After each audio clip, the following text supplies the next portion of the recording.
आत्ता आपण लोकशाहीर अण्णाभाऊ साठे नाट्यगृहात आहोत आणि तुम्ही पाहताय की पूर्ण सभागृह कसं छान चैतन्यमय झालंय कारण लवकरच इथे तालीम सुरू होणार आहे कोणत्या नाटकाची तेही सांगते. आपल्यासोबत अजय पुरकर आहेत, आपण सगळेच ओळखतो.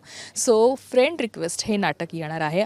अजयचं पहिलं वहिलं निर्माता म्हणून हे नाटक आहे. अजय, आपण आत्ताच बोललो, पहिली जी निर्मिती असते ना, आपलं बाळ असतं ते पहिलं वहिलं, आणि जी एक्साइटमेंट असते, जी धाकधूक असते, जो सगळा आनंद असतो, तो आज सगळा तुझ्या चेहऱ्यावर दिसतोय. काय सांगशील या तुझ्या पहिल्या वहिल्या नाट्यनिर्मितीविषयी? एक्साइटमेंट खूप आहे आणि जबाबदारीची जाणीव खूप आहे. म्हणजे मला लोक विचारतात दडपण नाही काय, म्हटलं दडपण नको यायला. खरं तर जबाबदारी पाहिजे, कारण जबाबदारी म्हटलं की मग ती आपण निभावतो. दडपण आलं ना की त्याच्या खाली चुका जास्त होतात. काही लोक दडपणाखाली उत्तमही करतात, पण मला जबाबदारी घेऊन काम करायला जास्त आवडतं दडपणापेक्षा.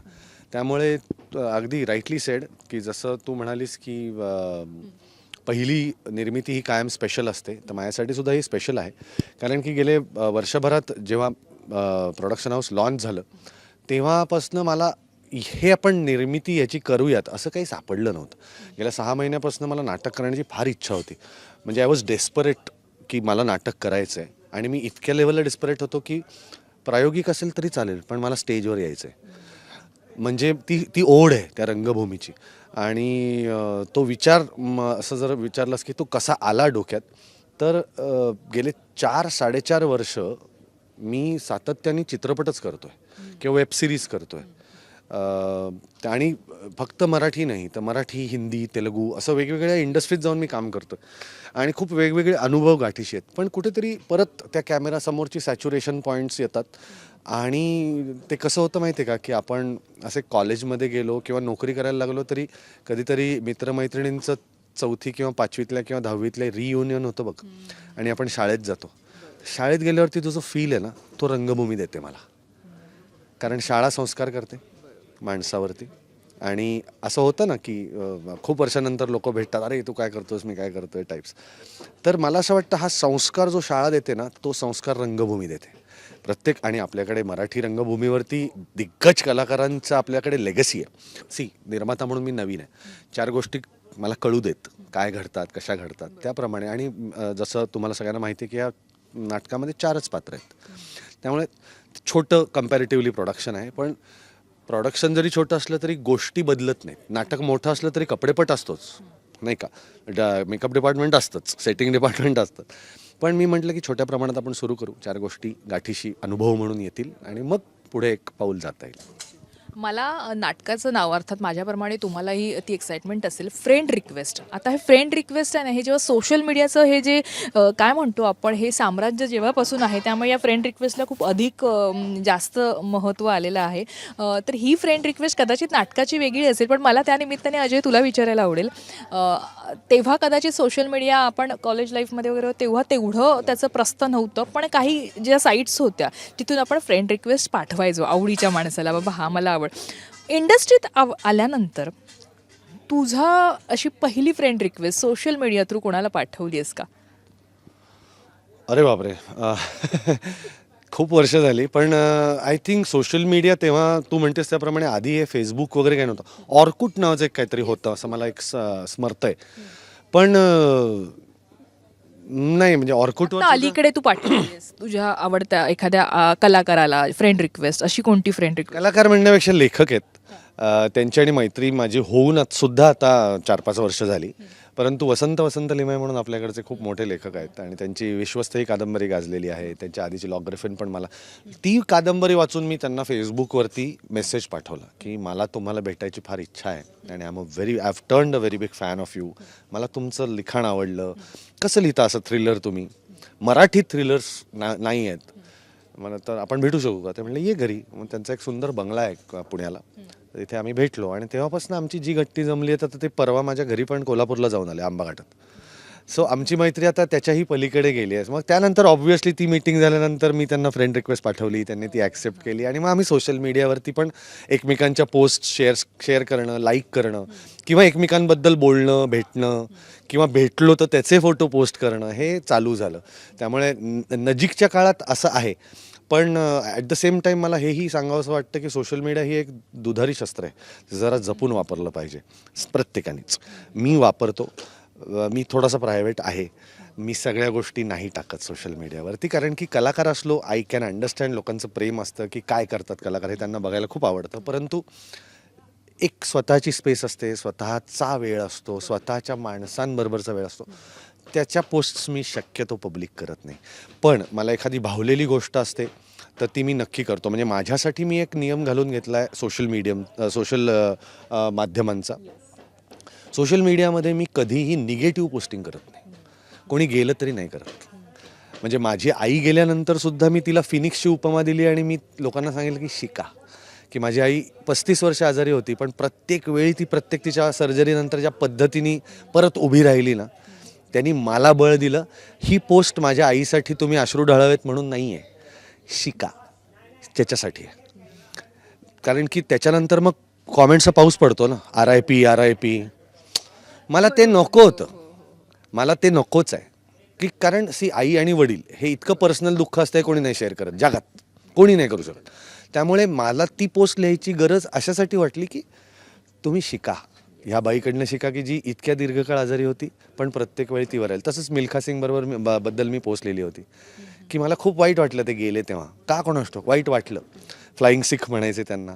तर मी म्हणलं की सगळं लिहिलं त्यांच्याबद्दल की इतका मनस्वी धावपटू, क्रीडापटू की ज्यांनी स्वतःचा काय म्हणूया त्याला सन्मान, आत्मसन्मान कधी खाली नाही पडू दिला आणि ते गेलेही त्याच वेगाने. आणि म्हणून मी खालती लिहिलं होतं की तुम्ही इतके जोरात धावता, you are such a fast runner, you would have run to heaven immediately. म्हणजे म्हटलं ते देवाकडे इतक्या लवकर गेले असतील. So all these post which I write are positive. मी ते माझ्यासाठी केलं आहे, निगेटिव्ह काही नाही लिहायचं. पॉलिटिकल व्ह्यूज तर अजिबात लिहायचं नाही, काहीही असू देत ते. तर मला असं म्हणायचं की प्रत्येकाने हा एक भान ठेवलं पाहिजे की आपण किती वापरायचं आणि किती नाही वापरायचं. कारण पुन्हा एकदा फ्रेंड रिक्वेस्ट नाटकाकडे जर आपण वळलो तर एक फ्रेंड रिक्वेस्ट ॲक्सेप्ट केली किंवा पाठवल्यामुळे ह्या पात्रांच्या आयुष्यात काय गडबड होऊ शकते हे सुद्धा लोकांनी लक्षात ठेवलं पाहिजे. आपल्याला असं वाटतं की आणि it's just a click away, accept or decline एवढी 2च बटणं असतात ना. ॲक्सेप्ट केल्यानंतरचं तुमच्या हातात नसतं. सो या सगळ्या गोष्टी डोक्यात ठेवून लोकांनी सोशल मीडियाचा नक्की वापर करावा. तो चांगला आहे. प्रत्येक जगातल्या गोष्टीचे चांगले त्याची चांगली बाजू असते आणि त्याची वाईट बाजू असते. चांगल्या बाजूकडे आपण बघून त्याचा वापर करावा असं वाटतं. एक फ्रेंड रिक्वेस्ट नाटकाच्याच अनुषंगाने मी विचारेन, थोडंसं नावाचा आधार घेऊन. सो इतके सिनेमे झाल्यानंतर ना मला असा एक प्रश्न अजयला विचारावासा वाटतो की असा जर चमत्कार झाला, अशी जर संधी मिळाली तर तुझ्या जवळच्या एखाद्या ऐतिहासिक पात्राला फ्रेंड रिक्वेस्ट पाठवायची, त्याच्याशी बोलण्याची, त्याच्याशी मैत्री करण्याची, त्याला एखादा मेसेज पाठवण्याची, तर ते कॅरेक्टर कोणतं असेल किंवा ते पात्र कोणतं असेल किंवा तो थोर माणूस कोण असेल असं मला विचारायला आवडेल. आणि अर्थात तुझे मलाही माहिती होतं, पण तू काय तो मेसेज असेल, ती फ्रेंड रिक्वेस्ट कशा प्रकारची असेल? ती फ्रेंड रिक्वेस्ट म्हणजे खरं तर आपण फ्रेंड रिक्वेस्ट नुसतं एक बटन दाबलं तरी रिक्वेस्ट जाते. पण त्या रिक्वेस्टच्या पुढे जर आपण त्याचे एक मेसेज करतो आपण, मे बी मेसेंजरवरती. मोठ्या माणसाला जर पाठवायचंय यार त्याने, आणि आपण कोण आहोत ना त्यांच्यापुढे, सो त्याने ते ॲक्सेप्ट करायला पाहिजे, हे पण आपलं असतं. सो तो जो मेसेज असतो ना की तो त्याच्या इथपर्यंत गेला पाहिजे आणि त्याने ते लगेच ॲक्सेप्ट बटन दाबलं पाहिजे. तर शिवाजी महाराजांना जर तू पाठवणार आहे, छत्रपती शिवाजी महाराजांना जर तू फ्रेंड रिक्वेस्ट पाठवणार आहेस, तर तो मेसेज काय असेल? त्यांना जर मी मेसेज असा पाठवला तर तो हाच असेल की महाराज, मी एक प्रामाणिक मावळा आहे तुमच्या महाराष्ट्रातला आणि मला थोडंच येतं, कमी येतं मला, पण तुमच्याकडे बघून खूप काही शिकण्याचा प्रयत्न करतो आहे. तुमच्या पदरी ठेवून घ्या, जे पडेल ते काम मी करीन आणि जर वेळ आली तर स्वराज्यासाठी जीव पण द्यायला तयार आहेत. असा मी नाही आहे, असे अनेक मावळे आहेत महाराष्ट्रात. पण ही फ्रेंड रिक्वेस्ट तुम्ही ॲक्सेप्ट करावीत म्हणूनच तुम्हाला हा मेसेज पाठवतो आहे की स्वराज्य सेवेसाठी, देशासाठी, देव, देश आणि धर्म यासाठी काहीही लागेल किंवा कुठल्याही टोकाला जायला लागलं तरी हा मावळा मागे हटणार नाही.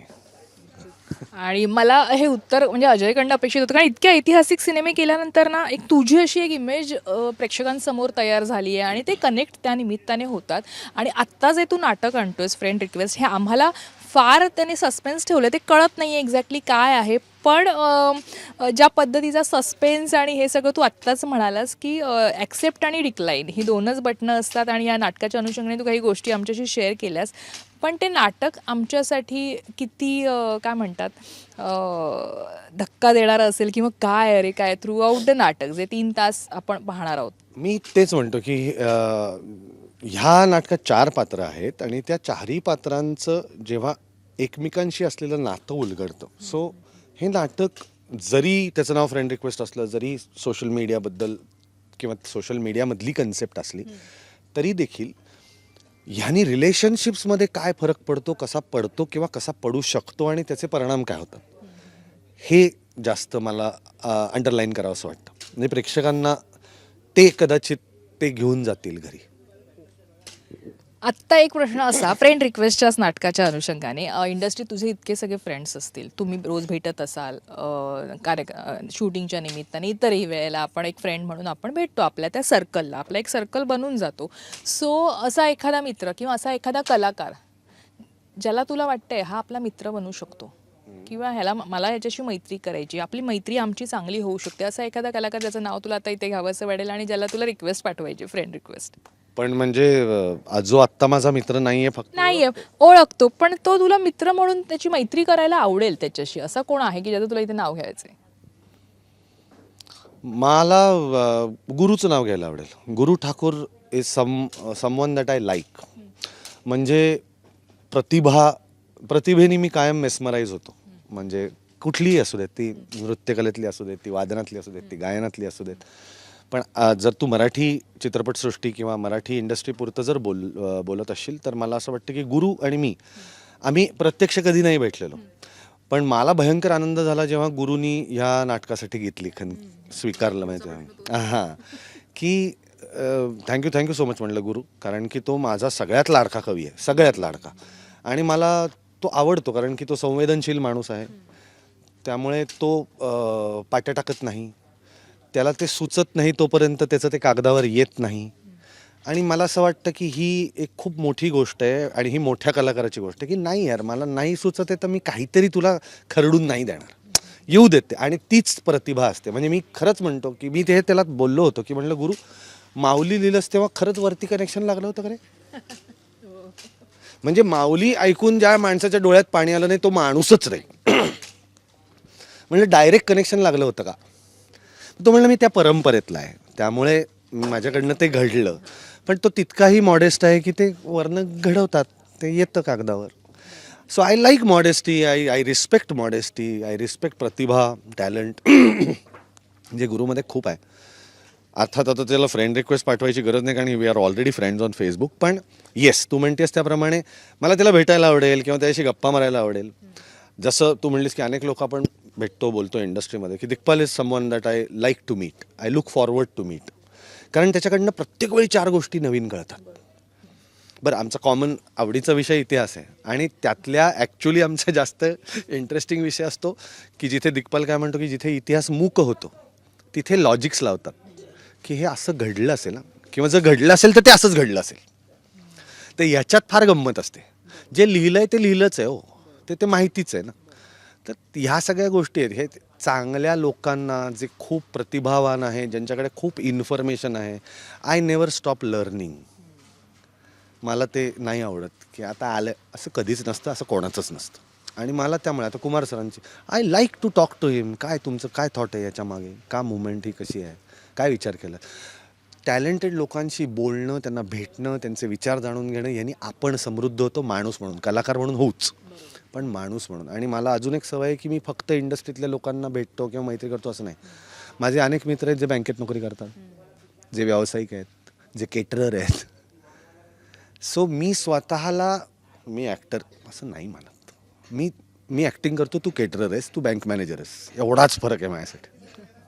येस एखाद्या गोष्टीला ग्लॅमर असणं वरची कृपा आहे, बाकी काही नाही. पण मला या लोकांना भेटायला आवडतं, मला समजून घ्यायला आवडतं का 500 लोकांची पावभाजी कशी करतात. क्युरिओसिटी असते ना. 500 लोकांची पावभाजी आणि ती चांगली, ती कशी करशील तू. मग केटरर मित्र असू देत ना, बोल तर त्याशी. तुला काय गरज नाही 500 लोकांची पावभाजी करायची. भेटून काहीतरी वेगळं शिकलो आज, काहीतरी वेगळं गेलं डोक्यात, याचं समाधान खूप मोठं आहे मला. सोशल मीडियावर अशी एखादी फ्रेंड रिक्वेस्ट पाठवली किंवा फ्रेंड रिक्वेस्ट ॲक्सेप्ट केली, तसा डोक्याला ताप झालाय का तुझ्या? नाही, I am very choosy about accepting friend request. म्हणजे मी सगळं तपासतो, कारण की काय आहे ना, ते फेसबुक इज व्हेरी व्हेरी काय म्हणतात त्याला, it's very dangerous at points. कळतच नाही की हे खरं आहे, खोटं आहे, काय कुठल्या उद्देशाने पाठवली आहे friend request. So I am very choosy. म्हणजे माझे 5,000 सुद्धा मित्र ते पूर्ण नाही आहेत, हो ना. तर त्यामुळे तर ते की कोण आहेत, यांचं काय प्रोफाईल आहे. लॉक प्रोफाईल्स लोक हल्ली ते दणा टाकतात ना, लॉक प्रोफाईलवाल्यांनी मला फ्रेंड रिक्वेस्ट मी लॉक्ड असेल तर मी कसं बघणार बाबा तू खरा आहेस खोटा आहेस. त्यामुळे नाही होत मग ॲक्सेप्ट माझ्याकडनं. आत्ता तू एक म्हणालास की तू आता वेगवेगळ्या इंडस्ट्रीत कामं करतोस, पण मग असे तुझे आवडते काही ॲक्टर्स आहेत ज्यांच्याशी तुला फ्रेंडशिप करायची आणि फ्रेंड रिक्वेस्ट पाठवायची, तर असे कोण असतील? मग साऊथमधलंही सांग आणि मग हिंदी इंडस्ट्रीतलंही कोणी असेल जे तुला वाटतंय. अरे साऊथमध्ये तर I am a very very big fan of Allu Arjun garu, Ram Pothineni garu. Chiranjeevi garu is the favourite. म्हणजे मी लहानपणापासनं, म्हणजे मी त्यांच्यासारखी मिशी पण ठेवायचो. मला जेव्हा मिसरूड फुटलं तेव्हापासनं मी चिरंजीवी गारूंचा इतका मोठा फॅन आहे. आणि तेव्हा जेंटलमॅन नावाचा पिक्चर आला होता जुही चावला बरोबर, आठवत असेल तर, रूप सुहाना लगता है, मेस्मरायझिंग. म्हणजे आम्ही थांबलोय की मला त्यांना कधी भेटता येईल. त्यानंतर अजून एक जे मला इतक्यातल्या काळात त्यांनी इम्प्रेस केलं म्हणजे वर्ष 62-63मध्ये अखंडासारखी सुपर डुपर हिट फिल्म तेलुगूमधली दिली, तर ते NBK सर, म्हणजे नंदमुरी बालकृष्ण गारू, ज्यांना बालया सर म्हणतात हैदराबादमध्ये. आणि ते फारच भारी आहेत. ते काय 62व्या वर्षी कॅमेरासमोर करतात ना, ते आपल्याकडे यंग लोकांना पण हे बघावं की ही एनर्जी लागते. तर ते भन्नाट आहेत. आणि ही सगळी 4-5 माणसं अशी आहेत की ज्यांचा मी मोठा फॅन आहे. त्यांच्याबरोबर स्क्रीन शेअर करायला मिळणं सुद्धा it's a very big blessing for me. हिंदीत नाही असं कोणी की ज्याला फ्रेंड रिक्वेस्ट पाठवावीशी वाटेल? हिंदीत आत्ता तरी असं कोणी नाही वाटत आहे मला की ज्याला असं फ्रेंड रिक्वेस्ट पाठवावी. मला थोडासा हा इंटरेस्टिंग वाटतो माणूस, तो विकी कौशल. तो थोडासा इंटरेस्टिंग वाटतो, पण मला त्याच्याबद्दल माहिती नाही आहे. आणि अगेन ते काय आहे ना, तो झोन एक वेगळा आहे. मी आत्ता काम करून आलोय म्हणून मी तुला कॉन्फिडेंटली सांगू शकतो की ही लोक आहेत ना, ही गळाभेट घेणारी लोक आहेत.